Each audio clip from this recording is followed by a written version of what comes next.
Nós estamos agora no penúltimo capítulo. Graças a Deus tem nos dado a bênção de estudar e conhecer e pregar e ser edificados por Deus neste livro, inspirado por Ele, Atos dos Apóstolos, capítulo de número 27, do versículo de número 1 ao versículo de número 26. Atos, capítulo de número 27, de 1 a 26. Então, meus irmãos, antes de nós lermos, só relembrarmos o que vimos nos últimos domingos. Paulo, ele finalmente será enviado agora à Itália, a Roma, a capital do Império. Depois da audiência diante do governador romano Festo e também do rei Agripa II e os seus convidados, então agora Paulo pode ser enviado a Roma. Festo tem o que escrever ao imperador acerca do envio, melhor dizendo, de Paulo para ser julgado em Roma. Ao parecer de Agripa II deu a Festo o que escrever ao imperador, e Festo provavelmente escreveria que não via em Paulo crime algum, que ele deveria ser considerado inocente, mas que ao mesmo tempo teria que enviá-lo a Roma, ao Império, porque Paulo havia apelado para César. Então Festo não tinha o que fazer senão atender ao pedido do cidadão romano e julgar Paulo e enviá-lo para a presença de Nero, ou seja, diante do tribunal de Nero, tribunal romano. E então Paulo agora vai fazer esta viagem à Itália por navio. E nós vamos ver que essa viagem, ela é uma viagem de muitas dificuldades, de muitos perigos. Lucas, ele descreve essa narrativa de uma maneira poderosíssima, como que um diário de bordo. Nós temos aqui alguns irmãos que trabalham embarcados. Aqui nós vemos um diário de bordo do que aconteceu naquela viagem de Paulo de Cesareia até o sul da Itália e por fim indo a pé por terra até a cidade de Roma. Nós vamos então fazer a leitura a partir do versículo 1. Quando foi decidido que navegássemos para a Itália, entregaram Paulo e alguns outros presos a um centurião chamado Júlio, da corte imperial. Embarcando no navio Adramitino, que estava de partida para costear a Ásia, fizemos-nos ao mar, indo conosco Aristarco, macedônio de Tessalônica. No dia seguinte chegamos a Sidon e Júlio, tratando Paulo com humanidade, permitiu-lhe ver os amigos e obter assistência. Partindo dali, navegamos sob a proteção de Chipre, por serem contrários os ventos. E tendo atravessado o mar ao longo da Cilícia e Panfilha, chegamos a Mira, na Lícia. Achando ali o centurião, um navio de Alexandria, que estava de partida para a Itália, nele nos fez embarcar. Navegando vagarosamente muitos dias, e tendo chegado com dificuldade de defronte de Cniro, não nos sendo permitido prosseguir por causa do vento contrário, navegamos sob a proteção de Creta, na altura de Salmona. Costeando-a penosamente, chegamos a um lugar chamado Bons Portos, perto do qual estava a cidade de Lazéria. Depois de muito tempo, tendo se tornado a navegação perigosa, e já passado o tempo do dia do jejum, admoestava-os Paulo, dizendo-lhes: Senhores, vejo que a viagem vai ser trabalhosa, com dano e muito prejuízo, não só da carga e do navio, mas também da nossa vida. Mas o centurião dava mais crédito ao piloto e ao mestre do navio do que ao que Paulo dizia. Não sendo o porto próprio para invernar, a maioria deles era de opinião que partissem dali para ver se podiam chegar a Fenícia e assim passar o inverno, visto ser um porto de Creta, o qual olhava para o nordeste e para o sudeste.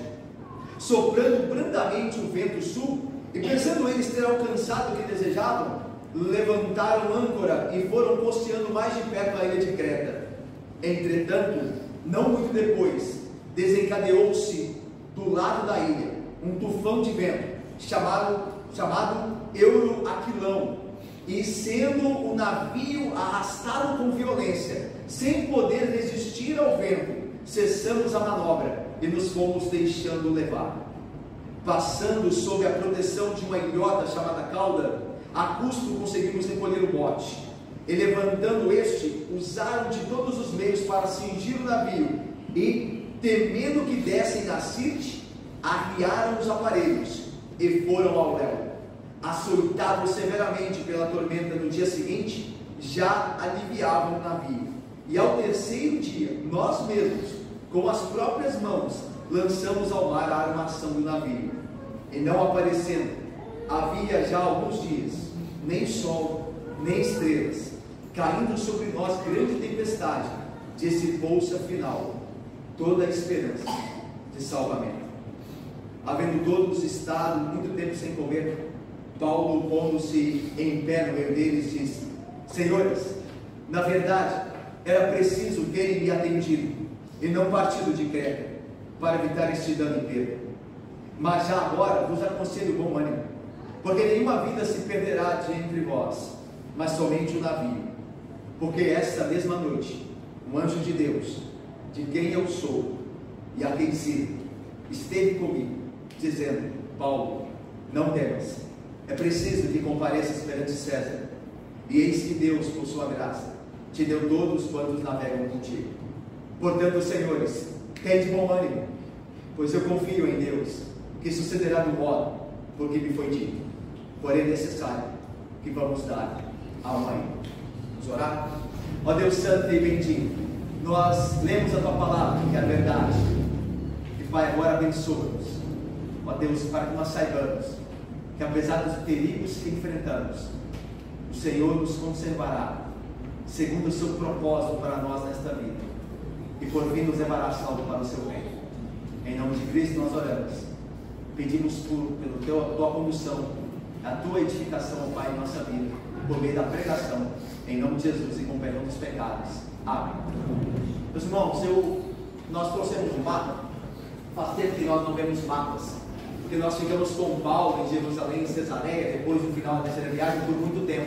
E agora novamente Paulo faz a sua última viagem, por assim dizer, a Roma. E essa viagem não é propriamente uma viagem missionária, embora Paulo a torne missionária, mas Paulo está indo ser julgado, como nós vimos, em Roma. Então nós voltamos ao mapa, e nós vamos aqui tentar, através do mapa, dar a ideia de toda a viagem que nós temos aqui descrita, até onde iremos no capítulo, no versículo de número 26. Então vocês se lembram, meus irmãos, que no final da viagem, a terceira viagem de Paulo, Paulo vai a Jerusalém, e em Jerusalém ele é acusado pelos judeus, diante do governador Félix ainda, antes de Festo, de ter profanado o templo e ter ido contra a lei dos judeus e contra os costumes dele. Então Paulo é julgado ali, mas ele é não condenado e é mantido na prisão. Quando Festo assume no lugar de Félix, então Paulo é trazido a Cesareia para ser julgado ali, onde nós estamos vendo aí, não só os julgamentos que Paulo passa diante de Festo, mas a própria audiência que nós vimos no final aí do capítulo 26, diante também do rei Agripa II. Então Paulo, ele se encontra aqui em Cesareia, e agora é decidido que eles naveguem então em direção e com o fim a chegarem à Itália. E nós vemos no texto que foi decidido que eles então saíssem de Cesareia. Por que foi decidido isso? Isso não foi imediatamente que aconteceu. Após a audiência, Paulo não foi no outro dia já colocado numa embarcação em direção à Itália. O comandante, o governador romano, Festo, não faria com que uma embarcação levasse apenas um prisioneiro para a Itália, né? Isso não acontecia. Era necessário que esperassem mais tripulantes dessas embarcações comerciais, para que então a embarcação zarpasse em direção à Itália. E havia outros prisioneiros de outras regiões ali da Palestina e circunvizinhança que deveriam ir a Roma para serem julgados. Então o que Festo faz? Festo espera esses prisioneiros chegarem para então juntos com Paulo, serem levados para Roma. Então a ideia de Lucas é essa aqui, sendo agora ou mesmo, quando foi decidido que navegássemos, ou seja, agora sim, Festo, depois de um tempo, tem os meios para levar não só Paulo, mas os outros que seriam julgados em Roma, outros criminosos.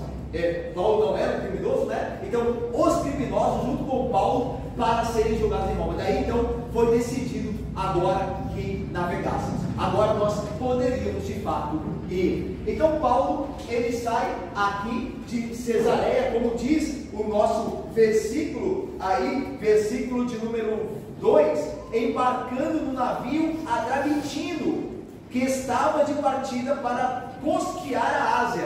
Fizemos-nos ao mar, indo conosco Aristarco, macedônio de Tessalônica. O navio Adramitino, ele saía de Adramítio, que era um porto perto de Cesareia.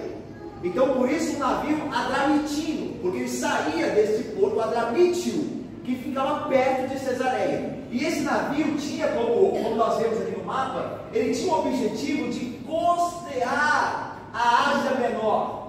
Então ele passava, era um navio comercial que passava e parava em alguns portos para vender mercadorias. Naquele tempo não havia embarcações que, como nós temos hoje os cruzeiros, que eram embarcações só para passageiros. Naquele tempo os homens que viajavam em navios mercantes, ou seja, eram navios que faziam comércio pelas águas, e eles tinham que viajar ali, junto daqueles comerciantes, naqueles navios. Então, Paulo sai de Cesareia e vai a Sidom. Estou descrevendo aqui o que nós lemos, e ele, então, o navio, ele vai costear a Ásia Menor, por dentro aqui, passando entre ao sul da Ásia Menor e a ilha de Chipre.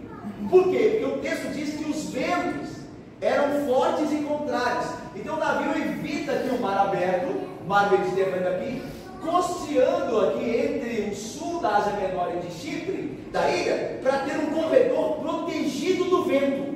Então ele tem maior e mais facilidade de movimento aqui. E ainda assim, como nós vemos no texto, o navio cumpre com o seu objetivo, que é costear aqui a Ásia Menor e ir parando em alguns lugares para de fato ir vendendo as mercadorias. Quando Paulo, junto com os que estavam ali embarcados, e junto com o Júlio, vocês veem aí no versículo de número 1, que entregaram Paulo e alguns outros presos a um centurião chamado Júlio da corte imperial. Esse centurião da corte imperial, a corte imperial era a corte, alguns teólogos entendem assim, a corte particular do imperador. A corte imperial era a corte particular do imperador. Então Júlio, esse centurião da corte imperial, provavelmente estava fazendo alguma coisa a mando do imperador em Cesareia. Quando Júlio tem que voltar para Roma, porque ele é um centurião da corte imperial, então Festo deixa Paulo e outros que seriam julgados em Roma aos cuidados desse centurião da corte imperial. Então, juntamente com o centurião responsável, ou a autoridade responsável por Paulo e os que estavam no navio, eles chegam em Mira, na Lícia, e aqui eles vão trocar de embarcação, porque o navio Adramitino, ele não ia para a Itália, ele não tinha como fim chegar à Itália, mas eles encontram aqui em Mira um navio de Alexandria, que havia saído aqui do Egito. Alexandria aqui embaixo. Então esse navio, ele havia saído daqui, que levaria mercadoria para a Itália, e ele para aqui em Mira, provavelmente para vender algumas coisas. E aí o centurião Júlio, sabendo que o navio iria para a Itália, ele troca de embarcação. Ele faz todo mundo trocar de embarcação.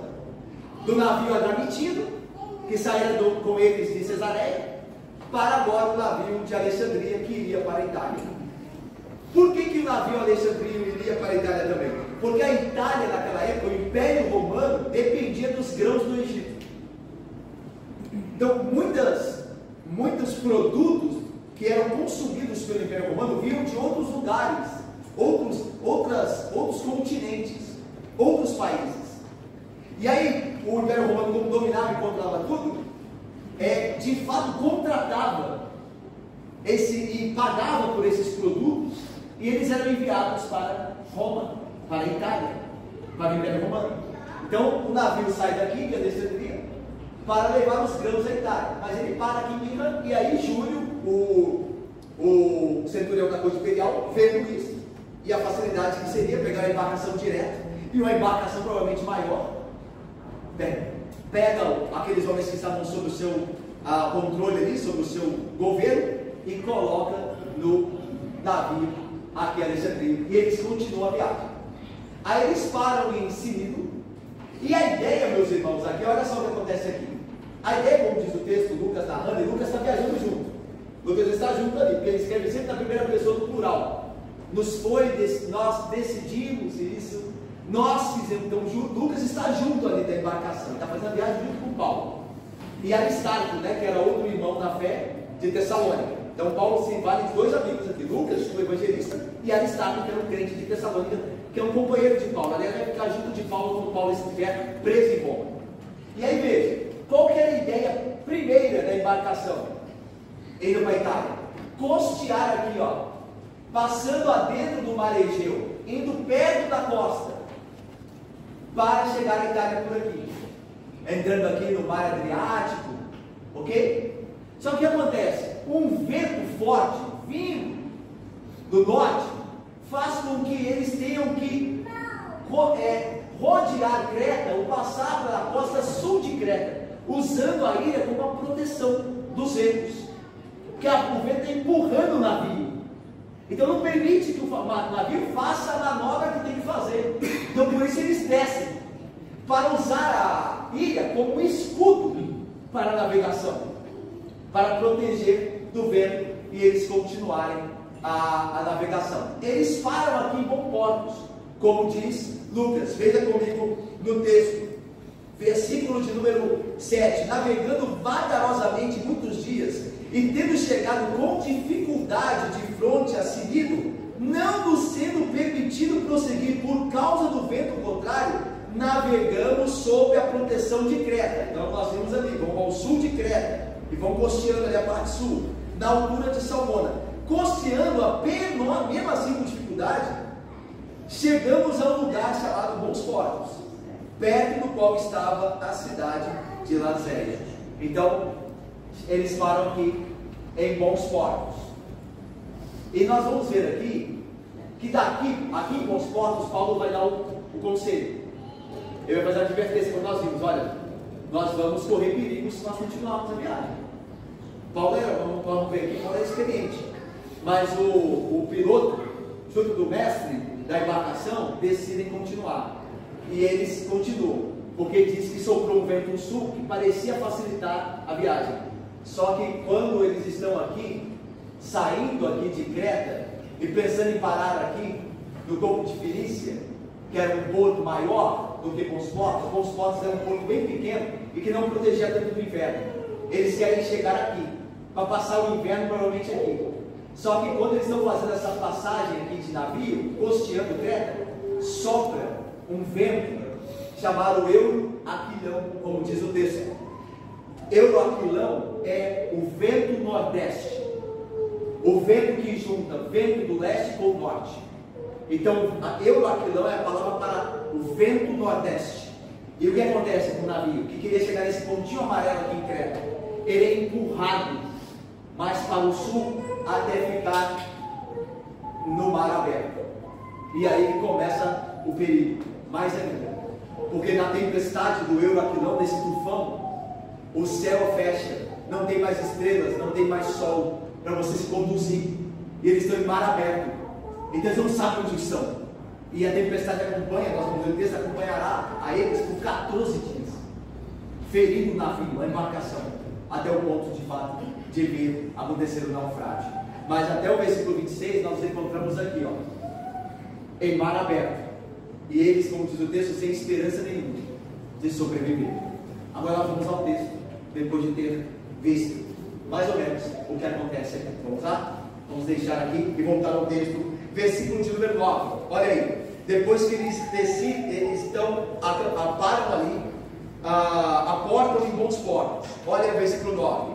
Depois de muito tempo, ainda lá em bons portos, tendo-se tornado a navegação perigosa, e já passado o tempo do dia do jejum, admoestavam-os Paulo, dizendo-lhes. Então veja, eles ficaram em bons portos, ok? Lá em Creta, estavam lá em bons portos.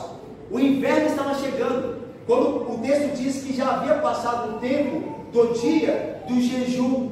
Meus irmãos, o dia do jejum, nós estamos aqui, irmãos, nós estamos aqui no ano de número 59. Essa viagem acontece no ano de número 59. E nós estamos aqui, como o texto diz, neste ano em que o dia do jejum, que era o dia da expiação dos judeus, e Paulo observa aqui, nós vemos aqui que este dia, neste ano, ele acontece no dia 5 de outubro, segundo os estudiosos. O dia do jejum aconteceu no dia 5 de outubro. Até o dia, as embarcações daquela época eram recomendadas a navegarem até o dia 14, no máximo, até o dia 14 ou 15 de outubro. Ou seja, depois disso era um perigo se lançar ao mar, porque o inverno estava chegando, era o fim do outono e o início do inverno, no continente europeu também. E aí a ideia é a seguinte, é que Paulo, como ele era experiente navegador, lembra que Paulo vai dizer um pouquinho antes dessa viagem de 59, em 52, ele escreve as cartas aos Coríntios. E ele escreve lá que ele esteve no mínimo em 3 naufrágios. Ele diz assim, pelo menos em 3 naufrágios eu estive. Então esse aqui dele seria o 4. Então Paulo era alguém experiente, ele viajava por aqueles mares. Então ele diz, olha, vamos ficar aqui, vamos passar bem perto aqui, porque é perigoso que nós saímos, porque o dia do jejum é 5 de outubro naquele ano, ou seja, nós estamos próximo da data que é costumeiro entender que não é para navegar, que era a data, no máximo, data limite, 15 de outubro. E o dia do jejum, 5 de outubro naquele ano, já tinha passado. Então estava próximo da data limite de não embarcar e não navegar. Então por isso Paulo aqui, pela experiência, ele diz, olha, não é bom que nós saiamos. Olha o que ele vai dizer, versículo 10. Senhores, vejo que a viagem vai ser trabalhosa, com dano e muito prejuízo, não só da carne do navio, mas também da nossa vida. E aqui, meus irmãos, há uma primeira aplicação aqui. Paulo era pessimista? Paulo não era um crente?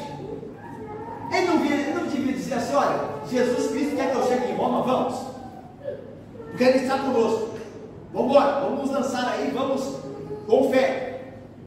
Mas Paulo diz, senhores, não é bom que nós saiamos daqui, nós podemos correr grandes riscos. Então Paulo era pessimista. O crente não tem que ser otimista, nenhum. O crente é realista. Até aqui não havia revelação ainda a Paulo de se ele deveria ir ou não. A revelação vai acontecer mais tarde, quando o anjo do Senhor vier dizer a Paulo que eles não perderão a vida, embora o navio se perderá. Mas aqui há prudência, e Deus nos guia por prudência. E daqui, meus irmãos, nós aplicamos a primeira coisa aqui desse sermão para a nossa vida, que é o seguinte: Deus deseja que nós não coloquemos nossa vida em risco por motivos que não, de fato, são justos. Aquela embarcação poderia passar o inverno em bons portos, ainda que não fosse o melhor local, mas eles queriam passar o inverno num porto maior do que bons portos, provavelmente para poder vender, porque um porto maior tem mais gente, e é um navio comercial, ia ter mais lucro. Então eles queriam fazer isso, e Paulo diz, olha, não vamos. Então Paulo está agindo como nós necessitamos passar esse aperto por conta de dinheiro, por assim dizer. Nós podemos imaginar que por isso eles queriam trocar de portos, por dinheiro e por mais bem-estar, por ser um porto de Fenícia, perto de bons portos, um porto melhor. Mas a ideia é que Deus nos proíbe de colocar a nossa vida em risco por motivos não justos.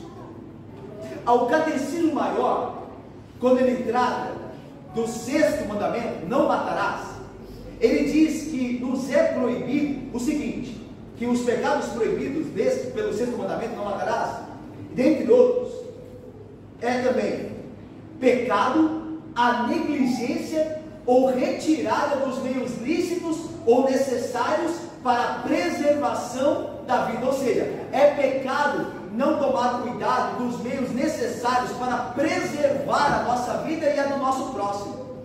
Quando aqueles homens, por um motivo que seja, de dinheiro ou de um melhor bem-estar num porto maior, se colocaram em risco, sem necessidade, para andarem 63 quilômetros a mais para passar o inverno num lugar que eles achavam melhor, eles colocaram a embarcação toda em risco, a vida das pessoas em risco, de forma desnecessária, de uma maneira que não precisava. O nosso Senhor Jesus Cristo foi tentado em colocar a sua vida em risco de uma forma desnecessária por Satanás. Lembra-se da tentação? Quando Satanás, o texto diz, então Satanás levou ao Senhor Jesus a Jerusalém e o colocou sobre o pináculo do templo e disse: se és filho de Deus, atira-te daqui de baixo, porque está escrito: aos seus anjos ordenará a teu respeito para que te guardem, e eles te sustentarão nas mãos, para não tropeçares em alguma pedra. Ou seja, Satanás diz: tu não és o filho de Deus? Deus não cuida dos seus filhos? Deus não permitirá que eles tropecem, que eles se machuquem, que a vida deles corra. Então lança-te daqui, mostra a sua fé em Deus, lança-te daqui que Ele vai te sustentar. E aí Jesus responde, é o que Jesus respondeu: não tentarás o Senhor teu Deus. Ou seja, não colocar a minha vida em risco desnecessariamente para tentar a Deus, para dizer: Deus tem que me guardar porque eu sou filho dele. Então esse aqui é a primeira aplicação, a primeira verdade. Deus quer que nós sejamos sábios e prudentes. Muitas vezes nós nos colocamos em perigos desnecessários. Às vezes uma festa que você é convidado muito tarde, e às vezes por prazer ou por comida você se demora lá e a hora está passando, e de noite não é um momento bom de você andar por aí. Então nós temos que ter prudência. Pais que permitem filhos irem a lugares que não, às vezes não têm tanta segurança e não dão horário para chegar, ou os filhos não respeitam o horário para chegar. Isso é pecado, estão colocando a vida em risco desnecessariamente. E é isso que o texto combate. A advertência de Paulo é nesse sentido. Nós temos que ficar aqui, nós não precisamos ir, nós vamos correr risco desnecessário. Então, irmãos, que nós sejamos prudentes, para que nós sejamos de fato sábios em ver coisas que não vale a pena nós colocarmos na vida nossa em risco. Alguns chamados esportes, que se dá o nome de radicais, colocam a vida em risco desnecessariamente por uma emoção, por uma aventura. Famílias ficam sem pais aí porque decidiram fazer um esporte radical e morreram quando faziam isso. E filhos pequenos são abandonados por nada. Então tenhamos cuidado. A Bíblia nos diz que a vida é algo precioso e que nós devemos ser prudentes na preservação da nossa própria vida e daqueles de quem Deus colocou, a quem Deus colocou sobre a nossa proteção, sobre o nosso amparo, sobre os nossos cuidados. Então é isso que o texto ensina aqui nessa parte. Mas vamos continuar. O que eles fizeram com o conselho de Paulo, com a advertência de Paulo? Olha o versículo 11. Mas o centurião dava mais crédito ao piloto e ao mestre do navio do que o que Paulo dizia. Não sendo porto próprio para invernar, os portos, não era um bom porto para invernar, a maioria deles era de opinião que partissem dali para ver se podiam chegar a Fenícia. Ficava a 65 quilômetros, a noroeste de Creta. E aí ali passaria o inverno.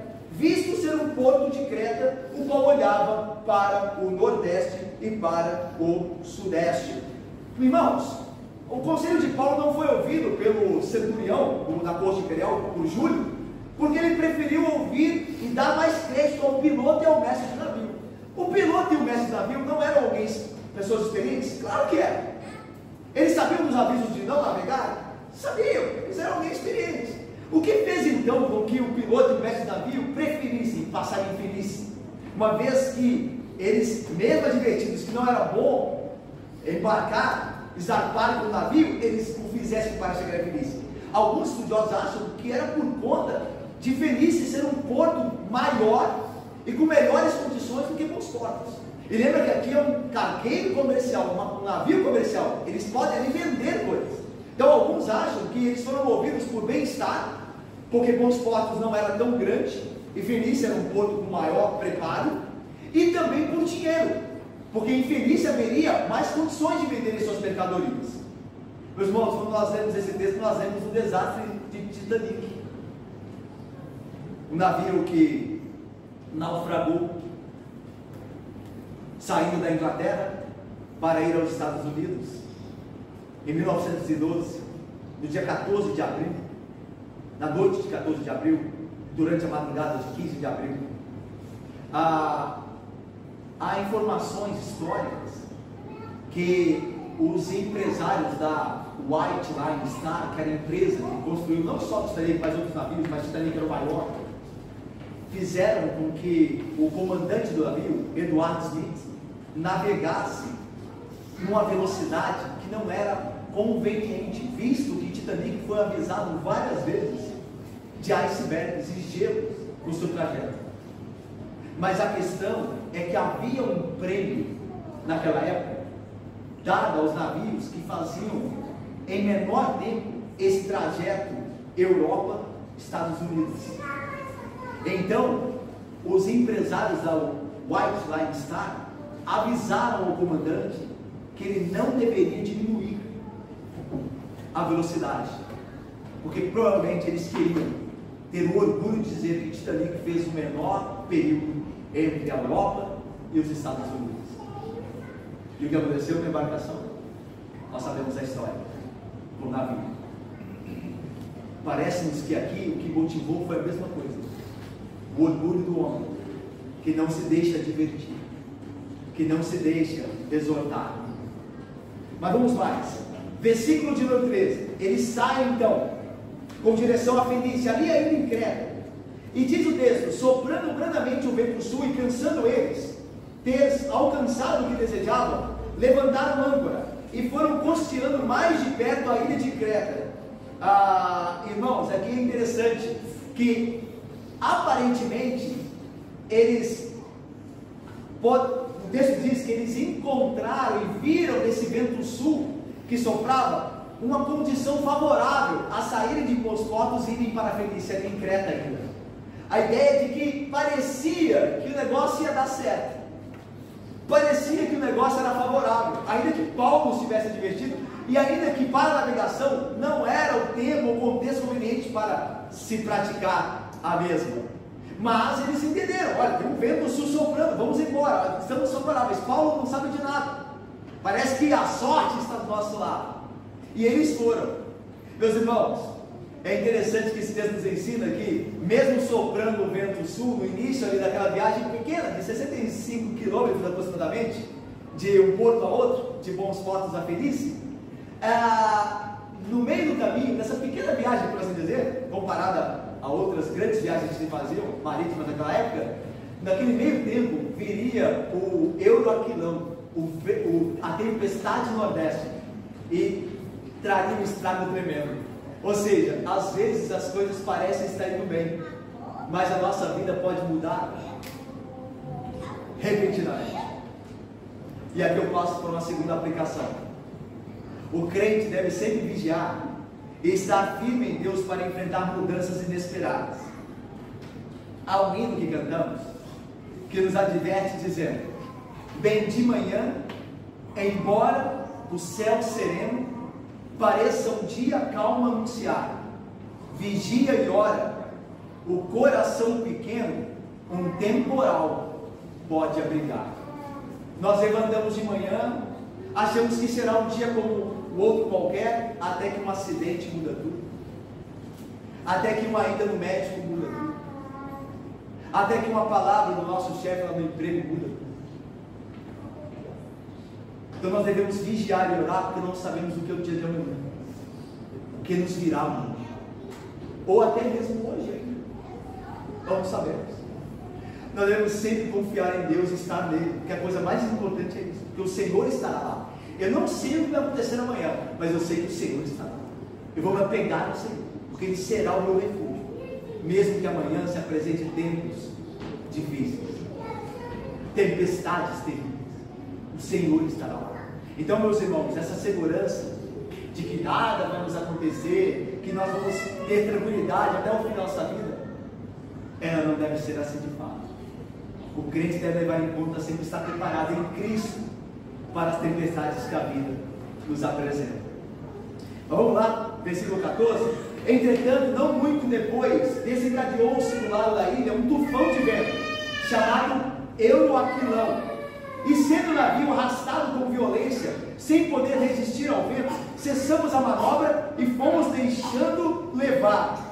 Passando sob a proteção de uma ilhota chamada cauda, a custo conseguimos recolher o bote, e levantando esse, usaram de todos os meios para cingir o navio, e temendo que dessem na Sirte, arriaram os aparelhos e foram ao léu. Então, isso aqui é um diário de bordo, né? A linguagem toda aqui marítima do que acontece na embarcação.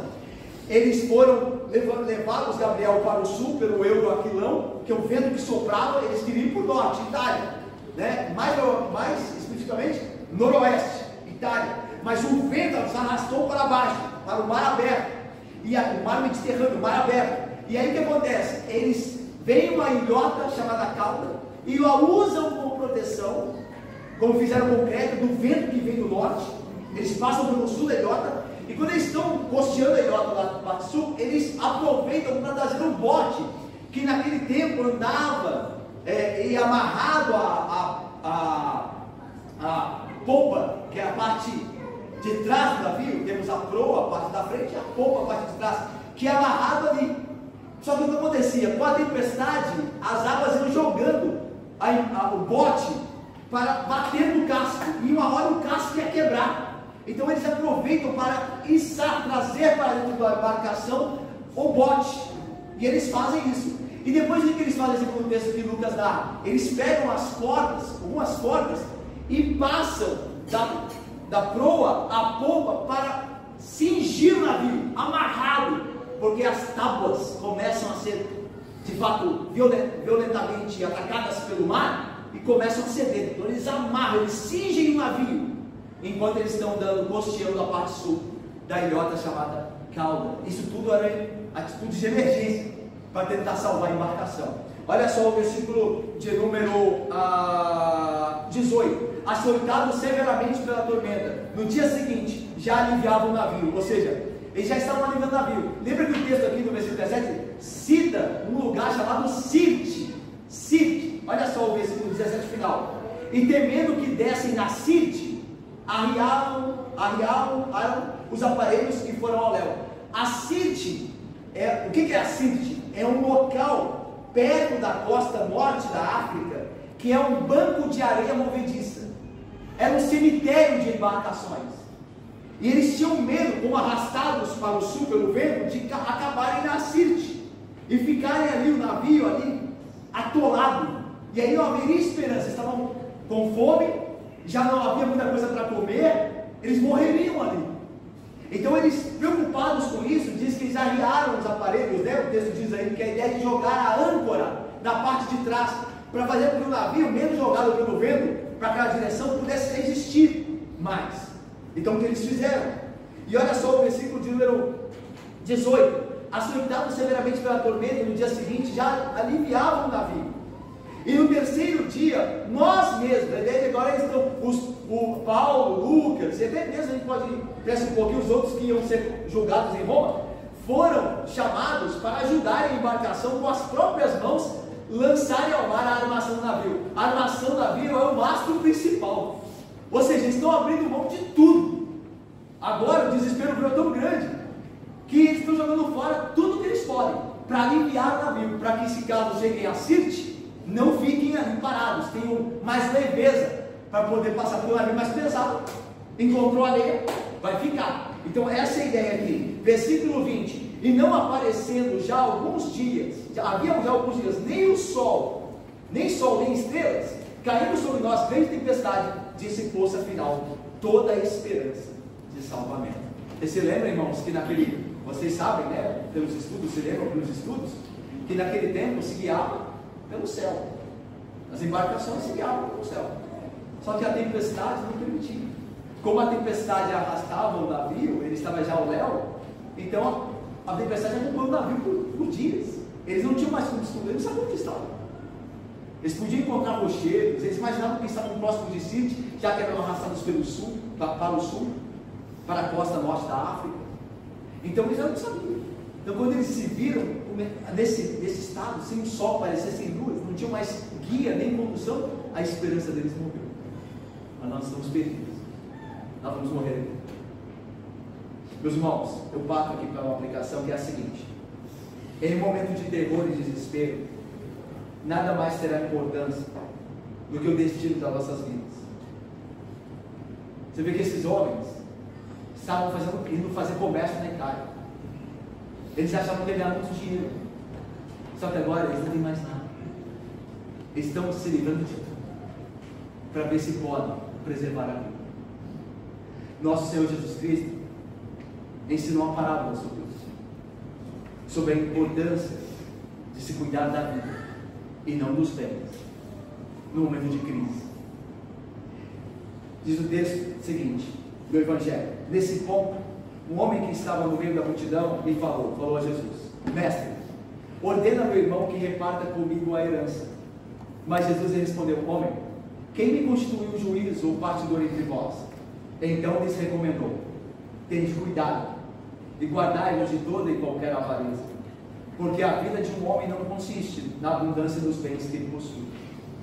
Eles proferiu aí uma parábola dizendo: o campo de um homem rico produziu com abundância, e arrazoava consigo mesmo, dizendo: que farei? Pois não tenho onde recolher os meus frutos, são muitos. Ele disse: farei isto: destruirei os meus celeiros, reconstruí-los-ei maiores, e aí recolherei todo o meu produto e todos os meus bens. Então direi à minha alma: tens em depósito muitos bens para muitos anos, descansa, come, bebe, regala-te. Mas Deus lhe disse: louco, esta noite pedirão a tua alma, e o que tens preparado, para quem será? Aí nosso Senhor conclui: assim é o homem, quem tesoura para si mesmo, e não é rico para com Deus. Irmãos, quando nós estivemos no leito de morte, quando nós estivemos lá no hospital, se Cristo não voltar antes, quando nós estivemos no hospital lá no leito, na hora derradeira, nada importará, senão nós temos vivido pela graça de Jesus na presença de Deus.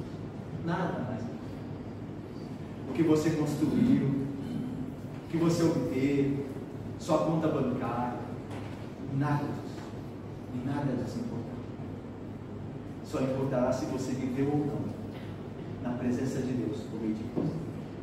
E isso pode acontecer, irmãos, como nós estamos vendo aqui, mais cedo do que nós imaginamos. Mais cedo do que nós imaginamos.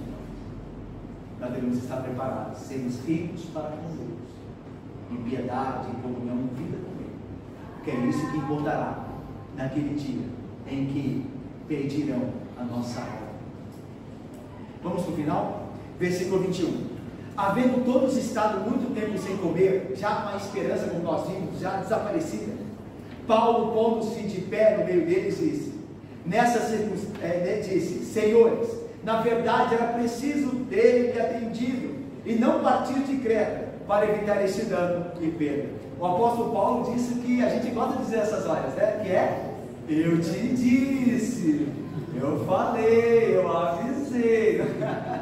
Essa hora é boa, né? Eu não falei, eu te disse. Mas é interessante que Paulo, ele não se isentou, se excluiu de falar assim. Ele falou aqui: olha, eu avisei, eu falei para vocês, vocês deviam ter me ouvido. Às vezes as pessoas, nós devemos ouvir isso de alguns irmãos nossos. Sabe, olha, você fique atento a próxima vez. Eu te avisei, te exortei, você não me ouviu. Às vezes muitos dos nossos problemas é por conta de já atendemos a exortação. Então é bom nós sermos lembrados que, olha, não foi por falta de conselho, para que nós sejamos humilhados pelo poder de Cristo, para que nós sejamos transformados e ficarmos mais atentos aos bons conselhos piedosos que as pessoas nos dão. Okay? É claro que Paulo não queria só trazer mais dor a eles, lembrando a consciência deles que Paulo havia avisado e eles não haviam obedecido. Paulo traz conforto também, diz: agora quero que vocês tenham bom ânimo, já passou, vocês não me ouviram, da próxima vez vocês me ouçam. Mas fique tranquilo, Vou trazer uma palavra de ânimo para vocês. Então, crente tem que ser assim. Não é só chegar e, ó, você errou porque eu te avisei, agora você tem que pagar aí. Não, você não dá para fazer, fique atento, tá bom? Mas vamos resolver isso aqui. Como é que a gente pode resolver? Então, o que Paulo está fazendo aqui? Olha aí, versículo de número 22. Mas agora, já vos aconselho bom ânimo. Agora tudo bem, o meu aviso tinha que ser atendido, mas isso já passou. Agora vai resolver, não dá para a gente voltar nisso.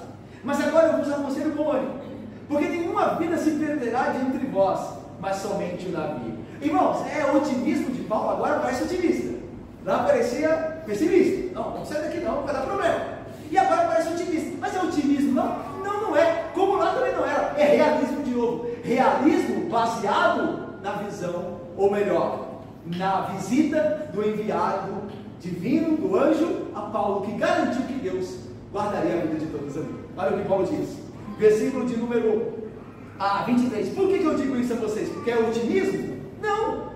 Porque esta mesma noite, um anjo de Deus, de quem eu sou e a quem sirvo. Isso aqui é muito bonito, né? Essa definição de quem Paulo é. Quem Paulo é? Eu sou de Deus, eu sirvo a Deus, e Ele não me desampara, Ele não me abandona, eu sou dele, Ele não abandona os seus servos, Ele não, de fato, abandona aqueles que são dele e o servem. Este Deus não me abandonou. Nesse lugar que nós todos estamos sentindo abandonados, que a esperança já morreu, o Deus que a quem eu sirvo, de quem eu sou, enviou um anjo dele, para me dar certeza de que nós chegaremos em vida a uma ilha. Irmãos, Deus não abandona os seus, jamais abandona. No lugar mais escuro, na hora mais difícil, Deus estará lá, aqueles que são dele e o servem. Então veja lá, dizendo este anjo que ele enviou, dizendo: Paulo, não temas. A ideia de que Paulo estava, de certa forma, também preocupado, temeroso. Ele era um homem como eu e você. E o anjo diz: Paulo, não temas. E agora ele vai ter coragem. Irmãos, coragem não é ausência de medo. Coragem é a esperança no medo baseada naquilo que Deus nos fala. Então todos nós temos medo. Todos nós temos medo. E seria estranho nós não termos. Mas a coragem nos vem pelas promessas de Deus. Pela graça do Espírito, nós somos corajosos baseado no que Deus nos diz. Nós tomamos ânimo. É o que eu estou dizendo com Paulo. Olha, dizendo: Paulo, não temas. É preciso que compareças perante César. E eis que Deus, por sua graça, te deu todos quantos navegam contigo. A ideia aqui é que Paulo orou por aqueles que navegavam com ele. A ideia é: eis que Deus, por sua graça, te deu todos quantos navegam contigo. A ideia é de que Paulo orou por eles. Porque a ideia aqui é: Deus, como presente a você. Você se pediu por ele, e Deus deu esse presente, Deus deu como presente a você. Então a ideia de que Paulo orou por todas aquelas pessoas, ali tinham criminosos, ali tinham homens maus, a embarcação tinha mais de 200 pessoas, 276 pessoas, e a ideia de que Paulo orou por eles: Deus, salva esses homens também. A gente pode imaginar, até pela conversão desses homens, e Deus, a princípio, que o texto diz, deu a princípio, pelo menos, a vida desses homens a Paulo. Eles não morreriam, porque Paulo orou por eles. Maravilha, né? Nos recomenda aqui orarmos uns pelos outros, a orarmos pelos nossos parentes não crentes, a orarmos pelos nossos vizinhos, a orarmos pela nossa cidade, a orar pelo nosso país. Pode ser que Deus se agrade, porque é a graça dele, pela graça que ele faz isso. Graça é favor não merecido. Pode ser que Deus, em sua graça, nos conceda a oração que pedimos e nos dê as pessoas por quem nós oramos. O que aconteceu aqui? Pela graça de Deus, Deus resolveu assim. Versículo 25 e 26, terminando. Portanto, continuou Paulo: senhores, tende bom ânimo, pois eu confio em Deus. Olha aí, essa é a chave, né, irmãos, para a firmeza da tempestade. Que Deus é nosso abrigo e nós confiamos nele. Eu confio em Deus, em Deus que sucederá do modo por que me foi dito. Ou seja, eu confio em Deus vai falar o que ele proferiu. Ele vai cumprir o que ele falou. Eu confio em Deus. E aí, versículo 26. Porém é necessário que vamos dar a uma ilha. Então, ou seja, Deus vai nos guardar, mas não quer dizer que o meio vai ser fácil. O navio vai afundar e nós vamos parar numa ilha. Então o resto da informação divina é essa: ó, você vai chegar são e salvo no destino, mas não vai ser fácil. E essa é a vida cristã também. O destino já está certo.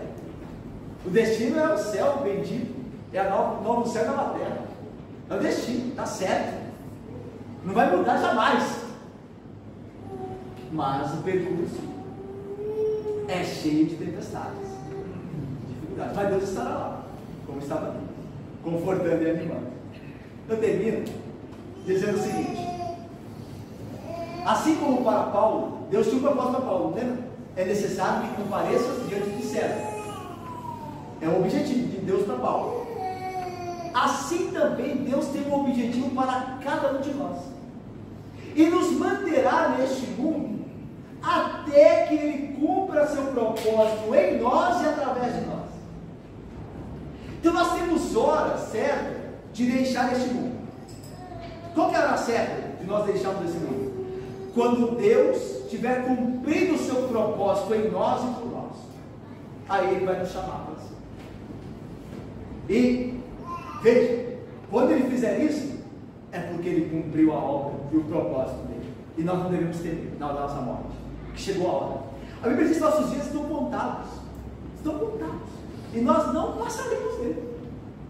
No dia em que nós recebemos a notícia que nós estamos à beira da morte, nós morremos, é porque chegou a hora. Deus cumpriu o seu propósito. E nós entraremos na glória, na presença de Cristo.